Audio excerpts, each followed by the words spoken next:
Hello, everyone, and welcome to another episode of Tales of the LGBTQ. My name is Douglas Parsons, and I wish to acknowledge that I learn and work on Treaty 6 and Métis ancestral lands, the traditional meeting grounds, gathering place, and traveling route to the Cree, Saulteaux, Blackfoot, Métis, Dene.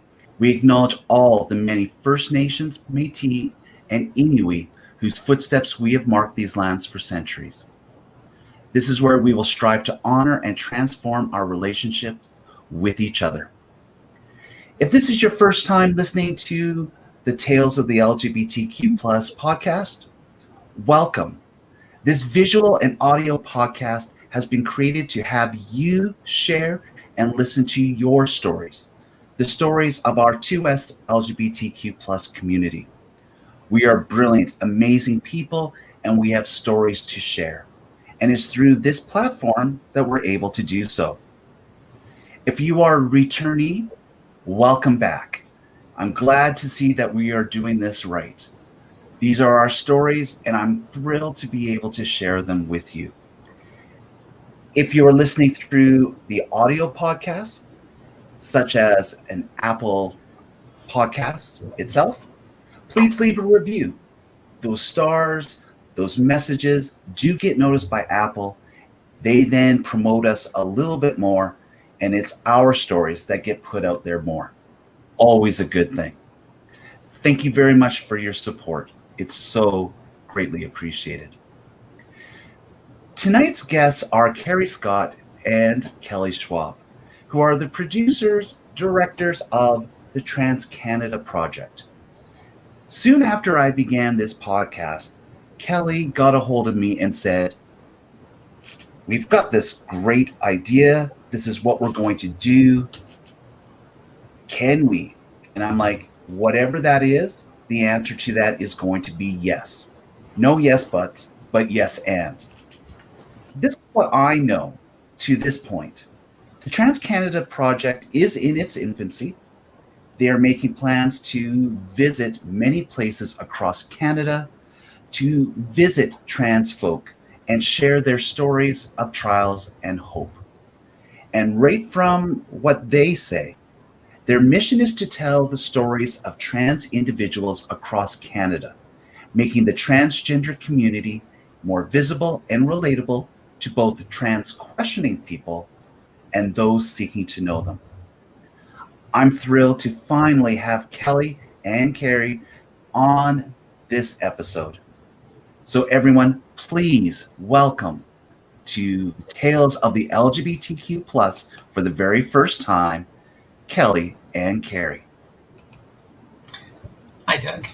Hi. Welcome. Welcome to Tales of the LGBTQ. Yeah, it's good to be here. Yeah. You know, I'm going to start first with you, Kelly, because you were the first person to contact me, and now you're in trouble. Okay. You're in trouble in a good way. So I get this message, and I don't recognize the name. I don't recognize the face, but you colored me intrigued with what you are going to do. And so, Kelly, before we get into what it is, why is it so important to you that these stories are told? Oh, wonderful question. That it was kind of, Carrie and I both have had the same questions. We wanted to see ourselves. We're baby trans. I've only been out since December of 2020. And we saw stories on YouTube and whatnot of other people, mostly American, various other countries, but hardly any Canadian stories. Carrie was the one that originated the idea, actually, and I turned it into a road trip. But it felt like an important thing for us. Both of us are kind of coming out roughly at the same time and learning and wanting to see ourselves and people like us, right? The road trips are fine, and both of you searching for ice cream looks like a great story. But when you met with Kelly and why was this important for you? Well, the idea actually began in my head anyway before I met Kelly. I'm a photographer, and I had run across another photographer who had done a project about Muslim women across Canada, and was showing a gallery of the pictures and the stories behind the people that they were taking pictures of. And I thought that'd be an amazing project to do. And of course, the natural connection for me then was with trans people. Being fairly fresh and figuring out who I am and my identity, it just resonated, and it was something I thought would be great to do.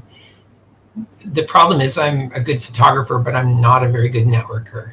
And it was amazing when I met Kelly and we got talking about the idea and the project, which honestly would not have happened if it had just been me, because because I kind of suck in that area. And Kelly says, well, I can network. And she's been doing an amazing job with that ever since. She's the one who contacts people and lines up the interviews and everything else, and then hands it off. We do the interviews together, and then I do all the production after that, all the edit and everything else to be able to post the stories. Yeah. So it's a good team. It is. Yeah, I can definitely back up on that one, because now with Tales of the LGBTQ plus, we're approximately 22, 23 episodes in. We're hitting our stride a little bit more. Kelly found us after the very first episode. So I'm not even sure I had pressed the button saying that here it is to the world, and Kelly had already contacted me. So thank you so much, Kelly, because you were the very first person outside my family and friends to say, let's sign on and let's see what we can do. Kelly, Carrie, how long have you known each other for? Not that long. No, a little bit. We actually met in a local transgender group, support group here. So the project's been running since about March. Our first video was posted just the beginning of April, and we met maybe February, I'm guessing, Kelly. I can't remember. It feels like forever, but it's also it really has only been probably February. And there was a lot of resonance in our stories between the two of us. So we kind of connected. Yeah. A lot of similarities, and came together. Yeah. Well, and myself, I'm based here in Edmonton, Alberta. Where are both of you as far as general area? We're both kind of in the KW area. Kelly is in Cambridge, which is just south of Kitchener-Waterloo, and I'm in Elmira, which is just north of Kitchener-Waterloo. Kind of sucks the distance between, because it's a little hard to coordinate things sometimes, but the internet is amazing. We spend a lot of time on Zoom. Yeah. You're close enough to perhaps reach out, but at the same time, far enough away to not get into too much trouble. Oh, well. I'm not sure what trouble that would be, but at the top of the episode, I described a little bit from what I understand as being the TransCanada Project, and I'll just repeat it again, that your mission is to tell the stories of trans individuals across Canada, making the transgender community more visible and relatable to both trans questioning people and those seeking to know them. There's a couple of questions that can come from this, and I'll go back to what Kelly said at the beginning, saying you heard American stories, but you didn't really hear the Canadian ones. Are there Canadian stories that have been produced by CBC or through the other networks that tell a bit of the story? There are some. The National Film Board's done a couple on a specific individual, but not many, and they weren't produced by transgender people either. And that I think is important. There have been stories on CBC News and radio. In fact, I was on CBC Radio in Regina a little while back, talking about the TransCanada Project as well. There's more awareness during Pride Week, Pride Month, but it tends to peter out. But in general, both Carrie and I turned to YouTube looking for information, and other places. And it was interesting that the United States, the UK, a few other countries and whatnot, but there was a hole, and it's one of those things like you either lament it or you fix it, right? So we're fixing it. Well, it is ambitious, but obviously it's needed. For myself, I grew up not knowing the T in our 2S LGBTQ plus.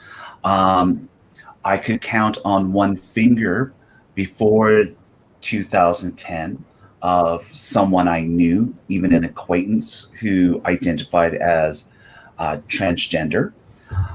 Now, here in 2021, if you were to ask me how many people I know, I'm going to be here for a while.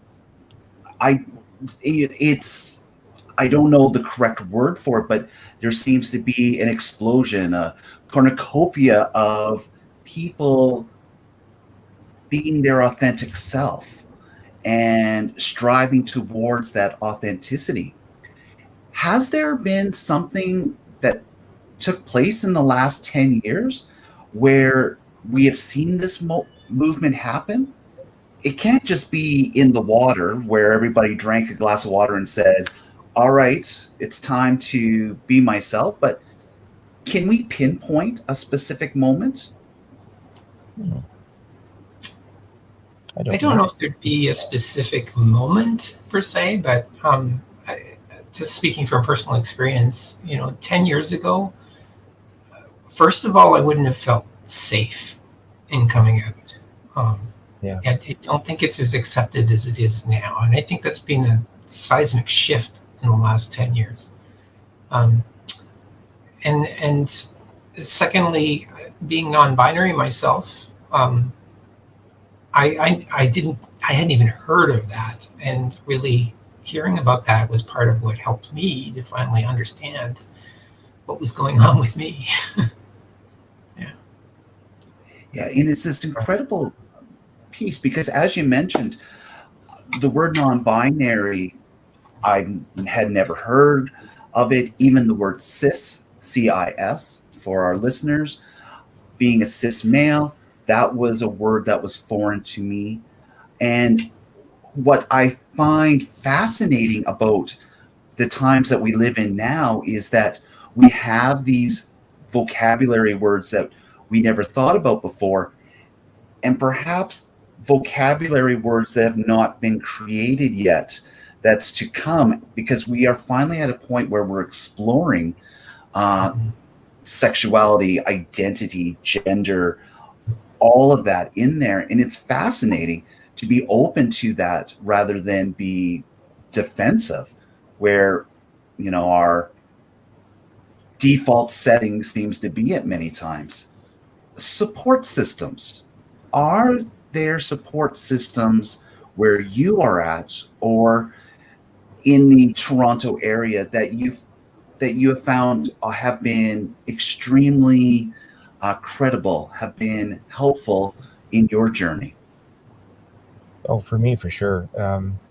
I found before I transitioned, I found a group with at Sherburne Health online. It was COVID, and so it was on Zoom. But it was rather fortuitous that they were doing it that way, because there's no way I would have driven downtown Toronto and presented myself to people I didn't know. But on Zoom, it was nice and safe, and you could kind of duck out if you had to and whatnot. There are several groups down there, and it was really helpful and very important for me before it came out, when I was exploring, and when I finally came out. The KW group is family at this point, and that's where I met Carrie as well. But and several other really good friends. That support was necessary for survival, really. it pushed away isolation, and pushed away a number of, some self-doubt and whatnot. It just was very comfortable and very affirming. Again, all on Zoom, again, because of COVID and whatnot. And for me, it's kind of funny that Carrie talks about me as the networking girl. I'm rather shy, and coming out has really changed me a lot. My dad and my brother are both kind of like, who is this girl? Where did she come from? Because I don't remember anybody in the family that had that kind of gumption to get out and talk to people and whatnot. That support and familial support as well has been really, really important to me. Critical, basically. Yeah, for me, when I first started trying to figure out what was going on, my wife said, "You got to find your people," And yeah. I've already said I'm not a great networker, so it wasn't easy for me. But I come from a Christian background, and it was kind of important for me to kind of figure out the intersection of that too. And so I got connected with a group locally here that was Christian based. And you talk about not knowing that many in the T section. I didn't even know that many in the L and the G part. So it was really good for me to just expand my mind in that regard, and in doing that, it helped me find myself. And then I got connected with the same group that Kelly was in, where we discovered each other. And we're still parts of those groups, and it's important to have those groups just to be a support and to help us see and learn more. It was incredible that the group that we're part of, there's a lot of younger trans people. And it's been really interesting just to see and learn the differences, between old folks like us coming out late in life and those who are facing similar but different challenges when they're coming out much younger. Kelly, you made reference to the word baby trans earlier, and I love the idea of that. Now, for myself, I'm a cis male gender. If I use that term, is that appropriate, or is that something that you're like, hey, only I call myself baby trans? No, no. I mean, I hope to grow out of it someday. I'm still in my trans teens, I guess. It's a term I've heard a couple of times as well, and it fits. Carrie and I both started transitioning kind of almost around the same time, really, within a month, I guess. That was one of the things that we had in common that it just clicked. It's like, oh, here's somebody I can talk to that actually gets it, as opposed to someone who was transitioned a long time ago, or somebody younger that transitioned in safer spaces. Yeah, their experiences are different. Yeah. They talk about going through another adolescence, when you do this, because all the things that you couldn't do when you were younger, now you get to do, and it's kind of exciting to go clothes shopping and do all these things. And that's why it's kind of like being baby trans, because, all of a sudden you're a baby again and just growing up all over again. So yeah. And I would imagine the experimenting, or, just a lip gloss, a lip liner, finding your correct color and blending, and that's really cool. That's amazing that you're having this experience. I'm filled with pride because I can see both of your faces during this, and this is for the audio listeners who are going to be listening to this. Both Kelly and Carrie have beaming smiles on their faces as they talk about the shopping and just the discovery when it comes to that. I'm going to put a website here on the screen for our YouTube watchers, and it is transcanadaproject.ca. This is the main information site for the project that Kelly and Carrie are working on. So let's get right into TransCanada Project. What is it? When are you working on it? Who are you working with? When is it going to get done? All those questions thrown at you, answer them all, and you have 5 minutes to do so. Ooh, challenge accepted. Go Kelly. Oh, no. No, um, trans.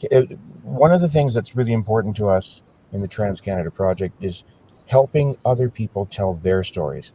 We're not really telling the stories; they're telling them. It's their stories. It's something that's really, really important to us, and to honor the integrity of the story and the people that are telling it. Um, we started off a little slow, getting scrambling to get some people that are willing to be uh, videoed and put up on YouTube. Um, Now we're starting to get more people that are, oh, hey, my friend was on there, or I saw this, and I want to be part of this, and um, uh, it's growing, and it's wonderful. We've met some absolutely amazing people. Oh my Yeah. God. Yeah, absolutely. Every story has been slightly different. There's some interesting common threads, um, but the people have been just astonishingly wonderful. The response that we've gotten from the participants has been overwhelmingly positive. And people are telling us, "Oh, this is a great thing that you're doing," and it's kind of humbling, actually. Um, I really enjoyed working on this. This is a passion project for me and for Carrie. And we're putting a lot of time and effort into it, and we're getting something back. Spiritual, emotional. It's pretty cool. It's pretty cool. So far, almost all the interviews have been on Zoom because of COVID. But we're just now. I mean, things are opening up. We've had our shots. We're safe now. Um, we're mostly harmless, and we just did a trip to Peterborough and met the most amazing woman. And her story is up now already. Heidi Watong. She's a two-spirit woman, ex-police officer and ex-construction worker, and she's 5'11" like me, and nobody messes with her. But she was just an absolute dear. It was amazing to be able to help her tell her story. And it was kind of a shakedown cruise for us to do this, to see if Carrie and I can work together in close proximity without killing each other. And we were mostly successful. No, we actually worked really well together. We're both still here, so we're still here. That's right. And working on the road, and which are things that we'd never done before. We've both videotaped things and done, corporate and commercial and industrial video and photography and whatnot, separately, but now we had to work together for the first time, and it worked, and we got footage that we liked, and we got stuff that the participant liked, and the little red light went on, and the batteries were full, and it just, the stuff that was supposed to work actually worked. It was kind of cool. And a little surprising. So when I first learned about this, I had initially thought it would be a documentary, like a film documentary, 90 minutes to 2 hours long. You quickly corrected me and said it would be a series of episodes throughout, and the time limit for each one would be different depending on the story. Yeah. So you also mentioned just now that the woman that you just mentioned, her story is out there. So does this mean that you are recording the stories and releasing them right away, or are you recording the stories to be released later on? we're on a weekly schedule, so we release a video every Friday if we can. And so far we've managed to keep that pace. But yeah, so we pre-record them, we edit them, we try to let people have a quick view of them if there's anything needs to be changed, but then we post them. Yeah, and here for our YouTube watchers right now, we have the YouTube link here, youtube.com/C TransCanada Project. That's your main spot at the moment for people to find these stories. How many stories would people be able to find today for if people were to watch this immediately here, July 22nd, 2021? There are currently 16 stories posted. Yeah. We've been starting, so every Friday we're releasing a story, but some of the people that we've met, apart from having their own trans story, they're incredible individuals in and of themselves. So we've done a few where we've done sort of another side interview, and we kind of release those videos on Monday. So rather than it being their story, it's a little bit more topical and things that are relatable for other trans folk. We interviewed Demetria Sparrow, for instance, who's another YouTuber who does makeup on her YouTube site. And so we did a little interview of her. We interviewed Diane Skoll, who's a comedian in Ottawa. That boggles my mind. It's hard enough to come out as trans, but to stand in front of a crowd and make fun of it, that's incredible. Yeah. So we did an interview on her and her comedy, and and we just recently interviewed Abigail Curlew, who is a PhD candidate and doing some amazing research, and we talked to her a little bit about doxing and other things that are helpful for people to avoid. Yeah. Yes, absolutely. And if we can, I just want to talk about Abigail briefly. As a trans person, she has been doxxed, or at least she studies the hate groups that go with the people who target. Can you tell a little bit more about Abigail? Because I found her story extremely insightful. Well, if you go to YouTube, she actually didn't want to share too much about what she's doing because there is still danger in what she's doing. Kelly, I don't know if you want to fill in any more. No, she's actually currently doing the research, so it's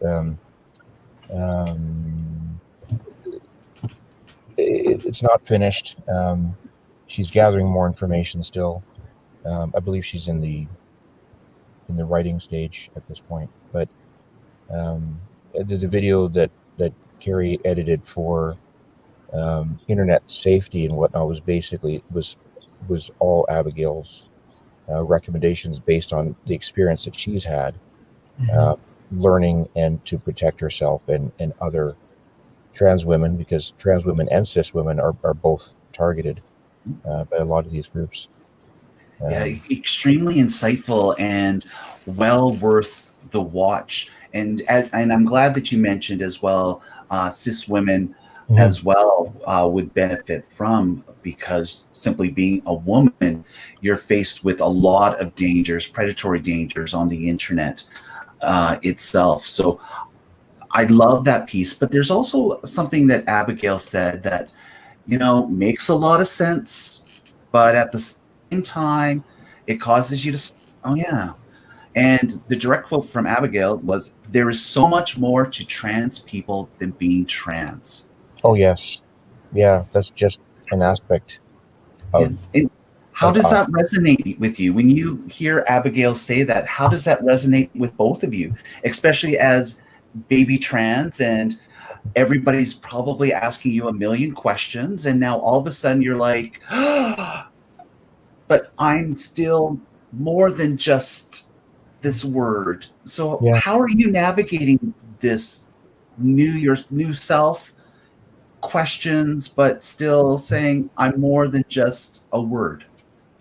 That's an interesting question, because I within myself, I'm still me, right? And I've always known myself even this way. It just didn't show, right? So when I talk to people these days, a lot of the people who know me, they're like, "But you've changed so much." And it's almost hard for me to recognize how much I have changed, right? I'm starting to get to the point where I'm realizing just how much change there really is. But inside of me, it's still the same me. right? Same values, same person, and even all of this stuff that's on the outside now, it was all hidden on the inside. The project itself, right? I mean, that's one of the big things about what we're trying to do in the project is it's not just about telling people about the trans part of people. It's about saying we're regular people, right? We've got PhD candidates, comedians, we've got a superintendent that's going to be posted tomorrow, or like a building superintendent. There are people who have spent time on the street. There are people, who live a good lifestyle. So there's just like anywhere else in any other demographic, there's a whole range of people. We're not just trans, right? Yeah. I mean, I'm a trans woman that is also a parent and a daughter and a marriage partner and a sister and an aunt, and I kind of like all those words. But I mean, there's so much to my life that isn't just being trans. I'm just me. I'm still a baby podcaster, if I can steal the word baby when it comes to this. One of the things that I've heard from viewers and listeners is that when it comes to Tales of the LGBTQ+, many times we don't focus on a person being gay and what it means to be gay or lesbian, bisexual. We talk about a person's story, and then perhaps at the end of it, we get into the title of the show. I have to admit, though, when I've had guests who are transgender, intersex, the focus of the show has been on those two realities, more so than the person's personal story of things outside of it. So I have to still debate within myself or a conversation. We're trying to elevate voices. We're trying to make sure that people are aware, but how much is too much? And where's the fine line of saying, okay, Doug, let's stop talking about being transgender and let's move on to my heart or my soul. So it's an interesting conversation just within myself of where I want to go with this. And hopefully one day that will happen. But at the same time, we're here today having a conversation about the TransCanada Project and the need to have those Canadian stories. So perhaps I've answered my question by that we're not there yet. With my long diatribe of words, can you help me out? Yeah, I think we're at a stage right now where people don't, trans people are not as visible as we could be, right? People don't understand simply because they don't see. And so it's right now, yeah, we talk about being trans a lot because it's like we want people to understand, right? I think, 10, 20, 30 years ago, I don't know exactly, but, the LG part of the LGBTQ went through something similar, right? And there was an awful lot of conversation about being gay or being lesbian. And when you talk to somebody who it was about that. Now we've been able to move on and we can see people as being more just real people. And I think the trans community is kind of in the early stages of that. And I hope that, in 10, 20 years, it'll just be a normal thing and nobody will think twice. Oh, they're trans, didn't even know. Yeah, when I was, I took my boys out to get haircuts yesterday, and the lady cutting one of them had hair basic. I said, "Oh, is that your mom?" And he said, "No, she's my dad. She's trans." You have all of these episodes already. Mm-hmm. How many more are you planning? When will the TransCanada Project meet its peak, and when will you be able to step back and say, we've done our job, we've done what we wanted to? When we burn out. We actually have some big ideas.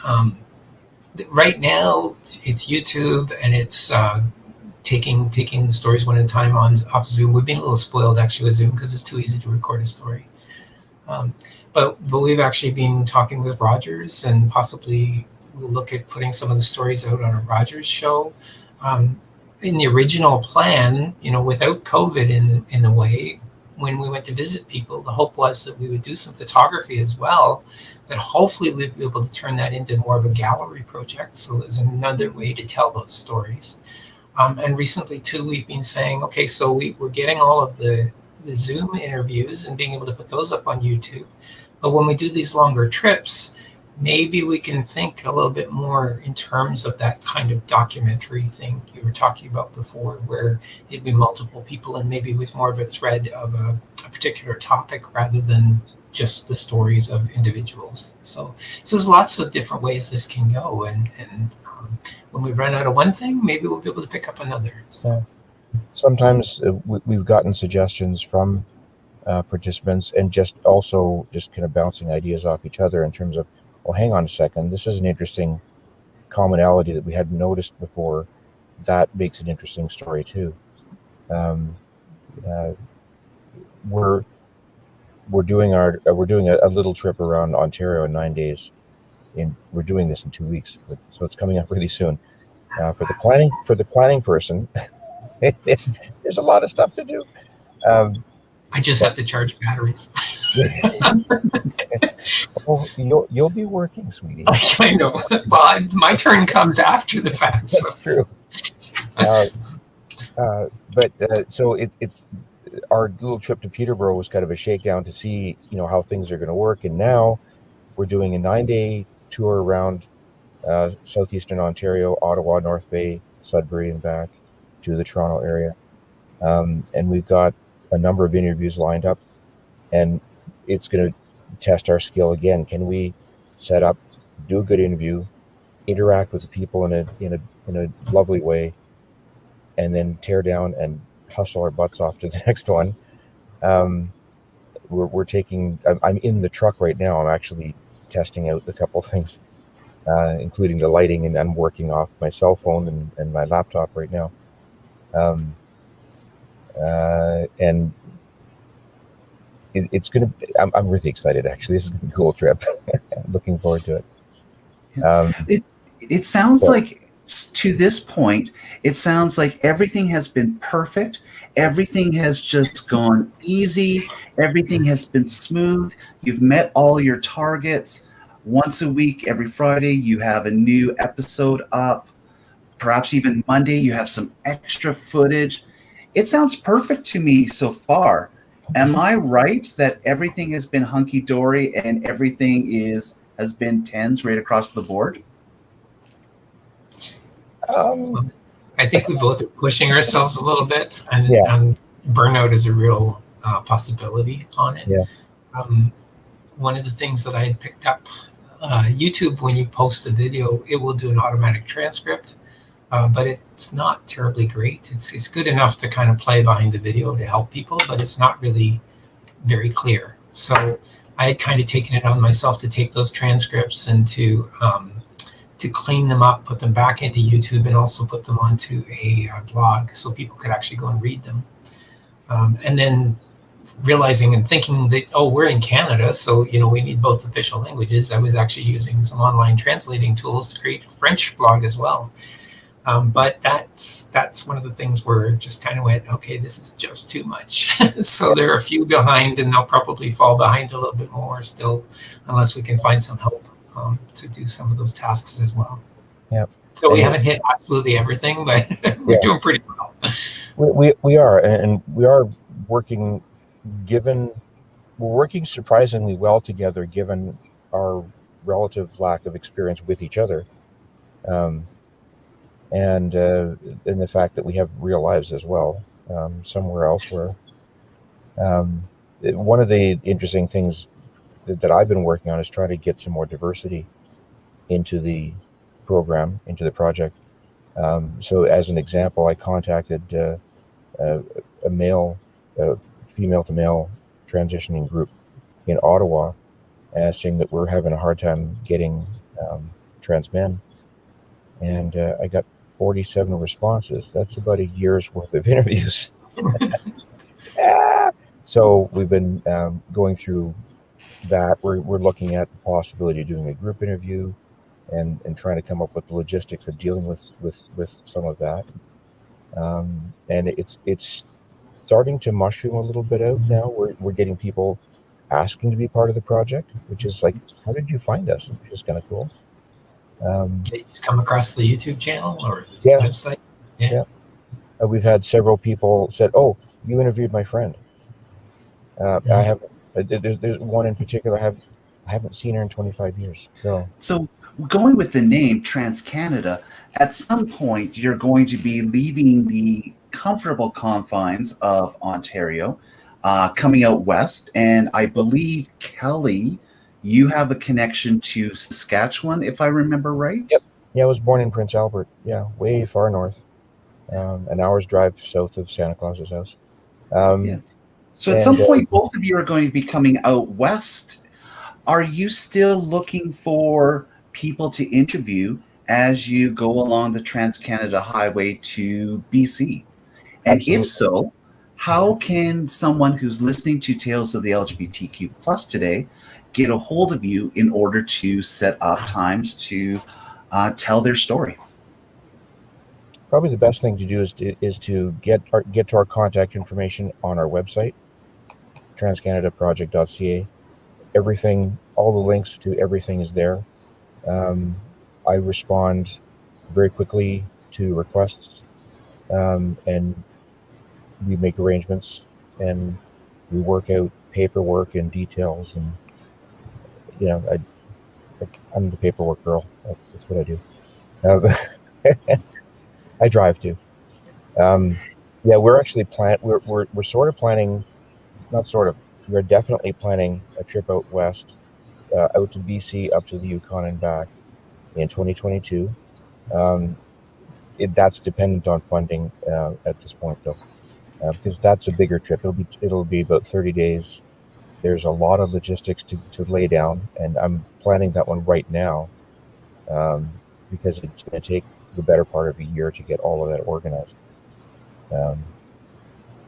But what are some of the roadblocks? You mentioned the funding. You mentioned how it was difficult to find men, female to male, men who would be part of this. Are those the main hurdles that you've had so far, or are there others?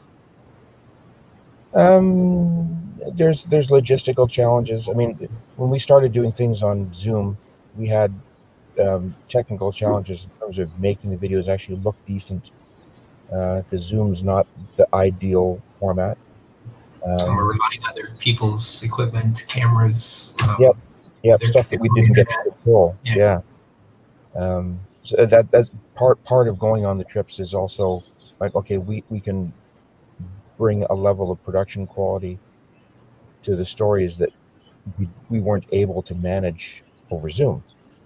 And there's also the personal interaction with the people that make the interviews much more intimate, that you can't do over Zoom.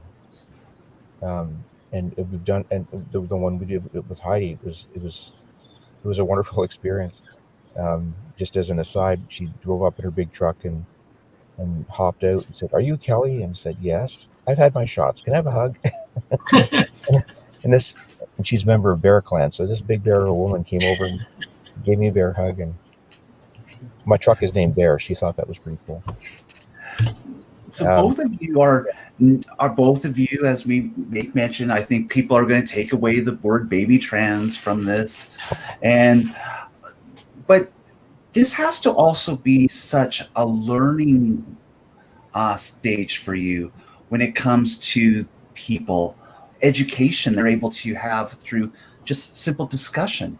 So for both of you, what are you learning about yourselves through this entire process? Well, I really appreciate that too. I mean, I think what we're doing is important in getting the stories out there, but unfortunately, everybody can't have the experiences that we're having and actually meeting and actually talking to these people. And that has been incredible.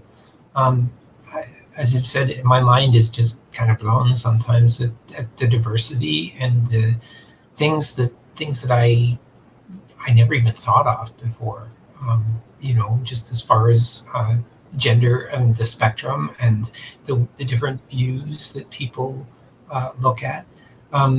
One of the people we interviewed has dissociative identity disorder, and like just to understand what that meant and how that intersected with them being trans and with them being a person, just dealing with life. These things I never even heard of or thought about before. So it's been amazing. Mm-hmm. Yeah, we've learned a lot about. I've learned a lot about myself as a result of talking to some of these people as well. That um, trans people that have gone through transition through much more difficult times than we have years Mm-hmm. ago, and their experiences kind of makes some of the inconveniences that I've felt um, seem palatable. um, and and then there's younger people that you kind of like, ooh, she's so pretty. Ah, I hate that. Um, I'm 58, and it's It's a little harder to transition when you're that much older. Yeah. Well, and I think that yeah, you just alluded to something, Carrie, and it's something that I've always wondered when it comes to transitioning. And again, we're coming to transitioning, but you mentioned yeah. as an older quote unquote person and all that. Are there supports for someone who is transitioning, not in their teens, not in their 20s, maybe not their 30s? I don't want to assume, but are there supports and is there advice that has been given to either of you when it comes to this? Biggest one I've heard advice was, you're never too old. If Mhm. this is who you are, this is your authentic self, do it. There's a lot of people that have talked about regret. I have felt it, but I am now very happy with myself. I'm extremely happy with myself. And it would have been cool to transition when I was in high school. It actually probably wouldn't have been that great, because that would have been late 70s, early 80s. Probably would have been horrible, actually, because it wasn't the climate wasn't ideal for that sort of thing. It certainly wouldn't have been accepting. I transitioned at the right time for me, and Yeah. yeah, it's never too late. You're never too old. Yeah. And I think, it is a bit of a female thing to do to compare yourself to other females and, how you measure up. And, just like everybody else, we got to learn that, what, we are who we are. And I Yeah, think Kelly looks amazing, even mhm, though some days she doesn't feel it, but she does. She looks amazing. And so, yeah, we support each other that way, I guess, a yeah, little bit, like yeah. just trying to encourage each other and say, you know what, you're you and you're loving you and just be you. Earlier on in the interview tonight, Kelly, you mentioned your father and a brother, I believe, Mhm. and mentioned the word daughter, sister. Yeah. When you heard those words from these two important people in your life, how did that make you feel? Uh, I cried. My I When I was talking with my brother initially, he was one of the first people I came out to, and I had a whole spiel all set up, ready to go. And within a couple of words of the sentence, is okay. So you're my sister. It was just like instant, total acceptance, no strings attached, no nothing. And I couldn't even finish the sentence. I was crying. It was beautiful, and he's been an absolute rock for me. Um, Dad has taken a little while to get used to the idea, because we had, frankly, a really good father-son relationship for a long time, um, and father-daughter doesn't roll off the tongue for him. But and my mom's taken a little while to get used to the idea of having a daughter instead of a son. She mourned the loss of her son initially, and now she has a daughter, and she loves me. And more tears. But happy one. I tried not to have a Barbara Walters moment there. Tried Yeah. not to, but when you said those words before, I wanted to come back to them because, you know, you could just roll those words off a person's tongue of sister and daughter, but in a situation like this, they're so important. Just like pronouns, she, her, they, them. In this case, just them finally being able to see you as you've been all along, but now you're at the point now where you're showing and having acceptance in whatever way that is. Yeah.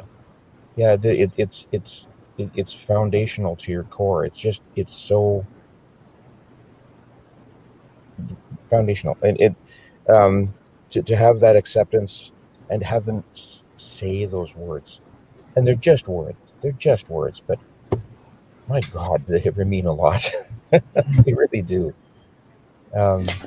Yeah. It's a little bit where Kelly and my story kind of differ and separate a little bit because most of my family is not accepting, and it's difficult. And so I've had to learn. I'm trying to take it slow for them a little bit. Not Kelly was able to just rip the Band-Aid off and just go for it, and it's not been quite that easy for me to do that. But being non-binary, I think, made it a little easier for me to go a little slower too. But the other challenge then, though, is, I mean, a lot of the words that you're talking about, there are no non-binary versions of those words, right? Yeah. Father's Day, Mother's Day came along. Which one do I go with? I need a day halfway between that is non-binary Parents' Day. Somewhere in the spectrum between the two, right? I don't know. Yeah, and it needs to be at the end of May. Halfway between Mother's Day and Father's Day, somewhere in there. And you mentioned the vocabulary, the words. There's not a word. No, the sister or brother, neither one of them works. Husband or wife, neither one of them works. Mm-hmm. Well, and in many ways, when it comes to vocabulary, that's a very English vocabulary problem we have, because I lived in China for many years, and Mandarin and Cantonese, he, she, in their first language, it's the same word. And so when they're learning English, the reason why our Chinese speakers have difficulties with pronouns is because when they translate, it's the same word. So he, she doesn't exist. Maybe they have it right. It's interesting. When we were talking with Heidi, she mentioned that in Ojibwe, the people are not gendered. And it was a colonial thing, that the language was extended to include those concepts, and they have a third gender in the sense that they have two spirit people that bridge the gap, and also bridge the gap between the spirit world and Mother Earth. That was something that was a beautiful. We learn so much from the people we interview. It's a blessing to us to be able to even talk to some of these people. It's amazing. Yeah. Hey, Carrie, here comes your Barbara Walters moment with this question. So you be prepared. In the interview tonight, you mentioned the project, and you said, getting it right, and just you just want to make sure that you get it right for yourself. This could be professionally when it comes to the project, or yourself. When will you know that you've got it right? Or have you already got that figured out? Well, I think the feedback is so important, right? When we have people coming back to us and saying that they appreciate what's coming out there and to keep doing it. And we've had a few people say that, and it's not just gratifying, it means so much, right?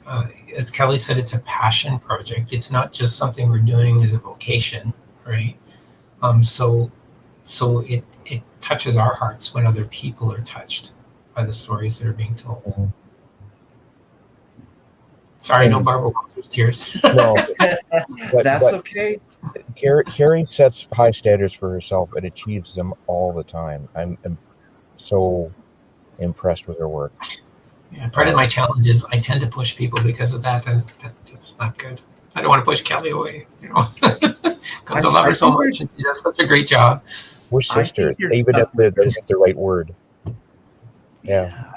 Yeah, I think you're stuck with her now. I don't think with Kelly that she's going anywhere, so you don't have to worry about that. That's for sure. I want to come back to letting everybody know more about the TransCanada Project and where they can find the information. The very first place to look, your website, transcanadaproject.ca. When people go to this website, what are they going to find? Well, there's a basic description of what the project is about. There's a link to our video, which we're going to need to update soon because it was the very first video we put together of the two of us explaining what the project was about. There's a contact page. There's a few of our sponsors that are listed there, and there's a few ways that people can help out to help support us. And what are some of those ways? Because people who are going to be listening to this today, 3 months from now, a year from now, how can we as allies or as family members within this rainbow community, how can we help the TransCanada Project? Well, we want to keep doing this. We want to be able to do these trips, and the trips obviously are not going to be cheap.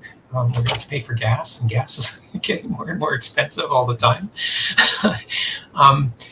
So there are different ways that you can support us.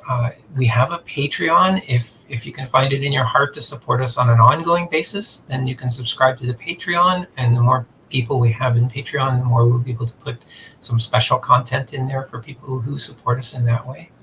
If people can't commit to a regular thing and just want to make a quick one-time donation, on the website, there is a gift that can be made there in any amount based on, I've set up the PayPal link for $2, and you can do that in any number of $2 that you want.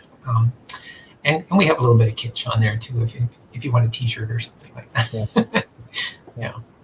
A sponsorship can be for the project itself. We've actually had a couple of sponsors help with gas on specific trips. The Peterborough trip was sponsored by one group. We have just got a new sponsor that's basically paid for the gas for the Ontario trip. We can't eat, but we can drive. I'm just gonna put this out there too, because I've been bugging Kelly to go to Winnebago and ask them for a sponsorship of a Winnebago RV. Like, that would be awesome, right? Okay, so if anybody from Winnebago is listening right now, you can sponsor us with an RV. Just lend it to us for the trips. That would be awesome. We want to paint it pink and blue and purple and yellow.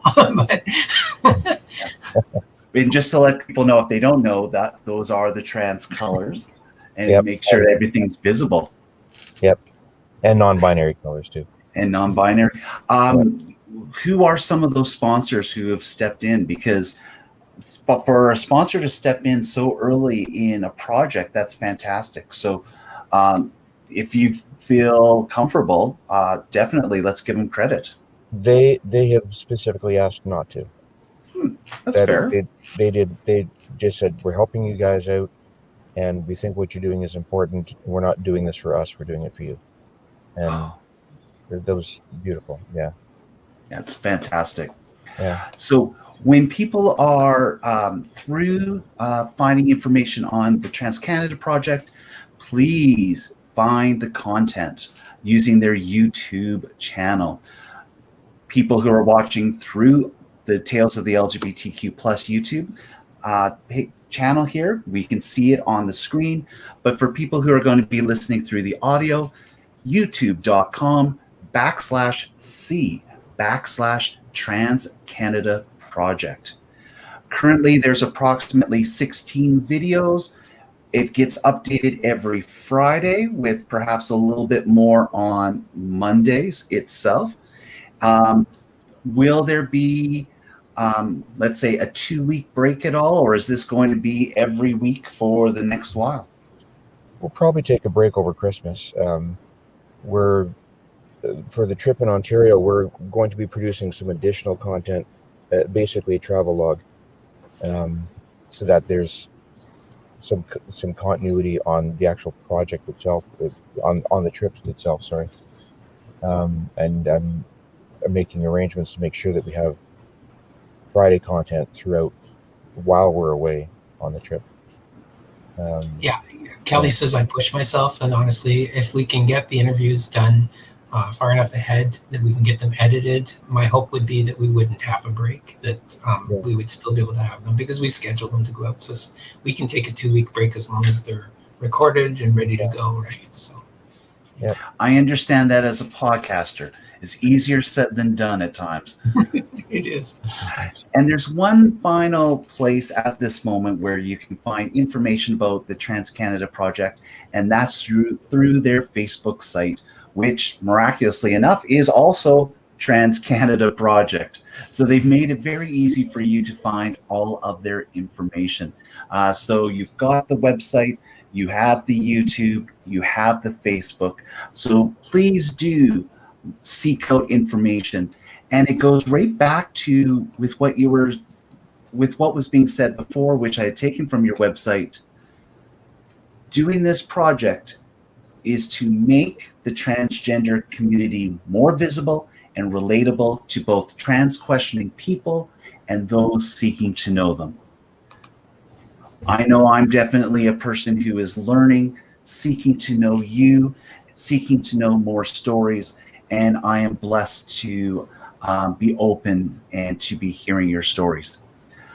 Both of you here tonight, thank you so much for coming to this episode of Tales of the LGBTQ+ and sharing your stories. There's someone who's going to be listening to this today, months from now, years from now, who are going to say, there's somebody out there who's telling my stories. I feel better. Final words from both of you. What would you like to share to our listeners tonight? It gets better.